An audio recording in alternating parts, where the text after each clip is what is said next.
Gospel according to Luke. Glory to you, O Lord. Now about 8 days after these sayings, Jesus took with him Peter and John and James, and went up on the mountain to pray. And while he was praying, the appearance of his face changed, and his clothes became dazzling white. Suddenly they saw two men, Moses and Elijah, talking to him. They appeared in glory and were speaking of his departure, which he was about to accomplish at Jerusalem. Now Peter and his companions were weighed down with sleep. But since they had stayed awake, they saw his glory and the two men who stood with him. Just as they were leaving him, Peter said to Jesus, "Master, it is good for us to be here. Let us make 3 dwellings, one for you, one for Moses, and one for Elijah."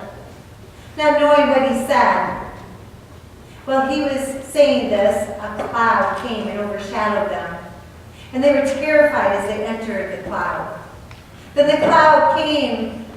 Then from the cloud came a voice that said, "This is my son, my chosen. Listen to him." When the voice had spoken, Jesus was found alone. And they kept silent, and in those days told no one any of the things they had seen. The Gospel of the Lord. Praise to you, O Christ. You may be seated.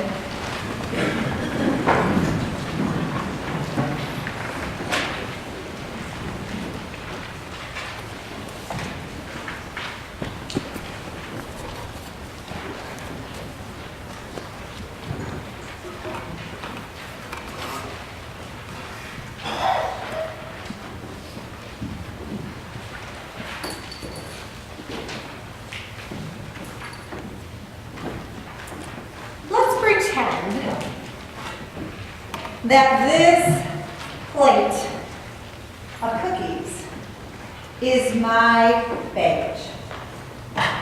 The stuff I struggle with. Pastor Paul, come over. This is for the cookies? Because I would love that, yeah. Would you like a cookie? You could not have asked me anything more that I would like. All right, thank you. That helps my I can get this cookie? You can. All right. It's a good cookie. It helps my Very good plate. cookie, yeah. Now, I'd like you to go on this side of me, Okay. and I'll take the cookie back. I want the cookie. It's your sermon. Pastor Paul, would you like the cookie? You know, I think this time I'm going to let you keep the cookie. I'm just going to stand here with you and support whatever cookie decision you might make. Is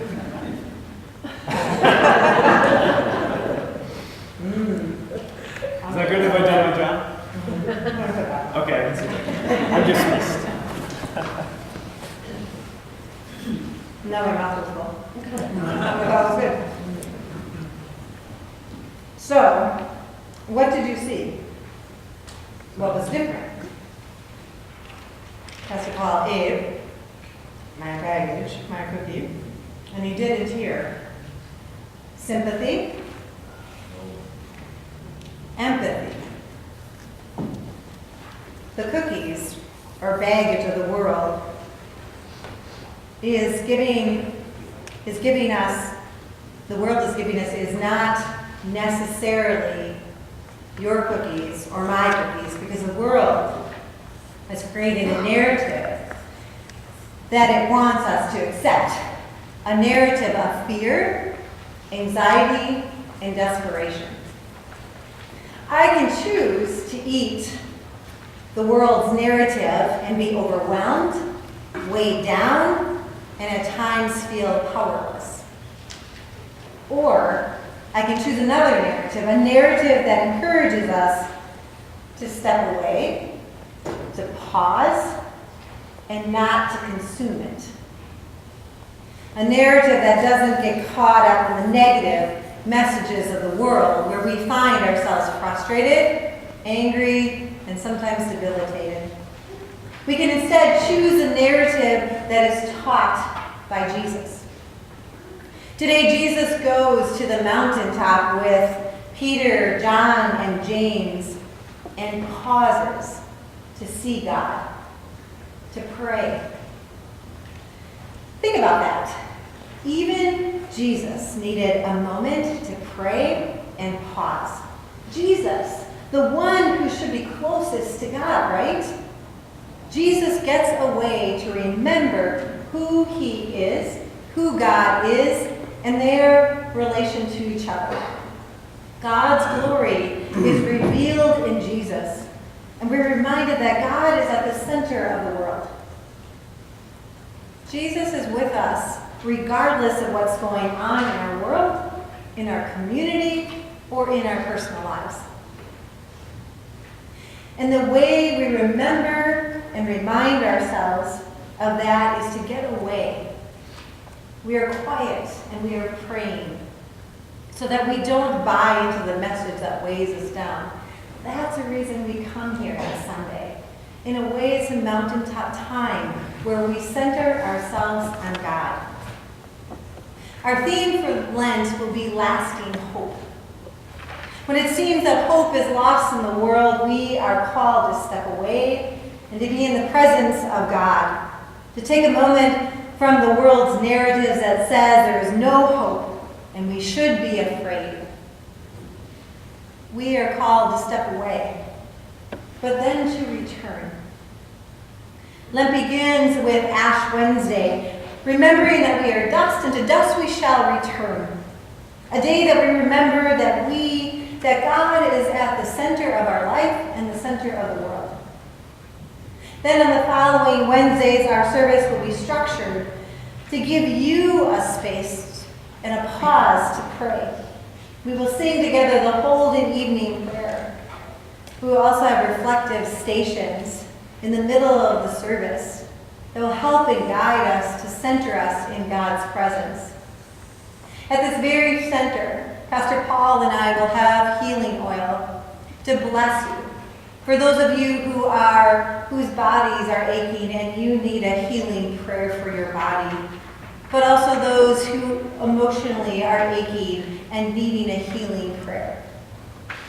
And then we will have over here, we have the light of Christ, and we'll be lighting a candle, remembering those who have gone before us and those who we want to honor or think of on that day. And then over here, we're going to have tables with sand on. We're going to write those words that are overwhelming us, that we hear in our world, that are negative and hurtful. And we're going to write them down, we're going to erase them. Reminding that God is with us and helping us to have courage through those hard times. And then here we're going to have a place where we're going to write our prayers. And those prayers are going to be here, that we'll see them. They'll be rolled up and inserted into like a fence. And they'll stay here, and a reminder that we hold these prayers together and that we lean on each other. And then over here, we're going to be making crosses. There'll be different crosses each Wednesday to remind us that Jesus came to this world to live with us, to teach us how to love one another and care for one another. And then over here, you're going to find we're going to have a baptismal font. And this is a place we carry things with us. We are sinners, but we're also saints. And that's our reminder that we bring those sins to this baptismal font and bless ourselves with the water to remind us that we are forgiven, that we are both saint and sinner.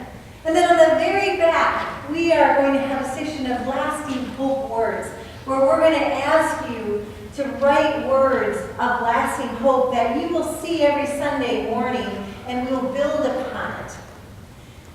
And then for some of you, you are just going to want to sit and be and pray. And we want to provide that space for you to be able to do that. Our Christian narrative is different. We come on Sundays and during Lent on Wednesday evenings to get our footing so that we can see the world's narrative from a different perspective. This takes time. time. It takes time to develop our faith. Not everything should be better and faster, though the world would differ. The teachings of Jesus does not buy into the world's narrative that you don't have enough. You should be afraid, and you should only take care of yourself. We don't have to consume the narrative of the world, but we can stand with it through the work of the Holy Spirit and see it through the lens of Christ. We can instead bring to the world support, hope, and love. May you give yourself permission to pause, to step away, to refocus your attention on the teachings of Jesus. And may you find strength and courage to take the narrative of the Christian, our Christian faith, and bring it into the world. Come join us in this Lent as we journey together in lasting hope. Amen.